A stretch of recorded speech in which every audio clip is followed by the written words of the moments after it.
J'ai pas choisi de faire du violoncelle. Au départ, j'aurais voulu faire du piano. C'est beau le piano. Quand on démarre un instrument, il y a un passage obligé, c'est les gammes. Maurice Maréchal avait 6 ans quand il a décidé de faire du violoncelle. Elle s'appelle Clara, elle a 20 ans. Elle fait ses études au conservatoire de Dijon. Maurice aimait beaucoup le violoncelle. Mais comme d'autres enfants de son âge, il préférait jouer plutôt que de faire ses gammes. Maurice, mais attention Maurice, v'là ta mère! Je t'ai vu derrière la commode. Le lendemain, le bus est à nouveau bondé. Clara se ferait un passage vers l'arrière et... Là, il y a le jeune homme de la veille.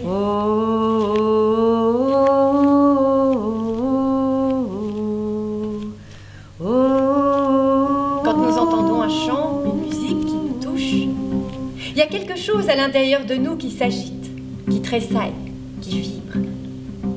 C'est l'âme. L'âme qui se souvient de ce temps où elle était libre.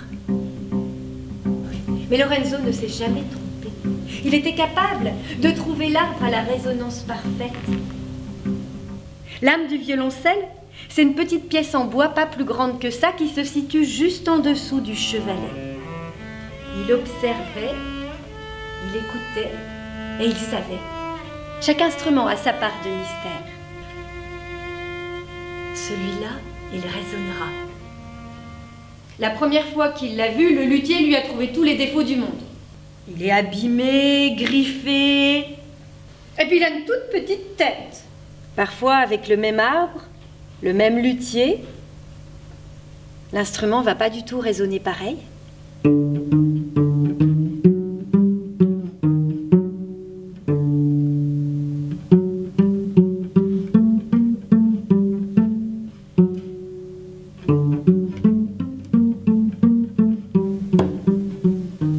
Elle a commencé par se laisser caresser,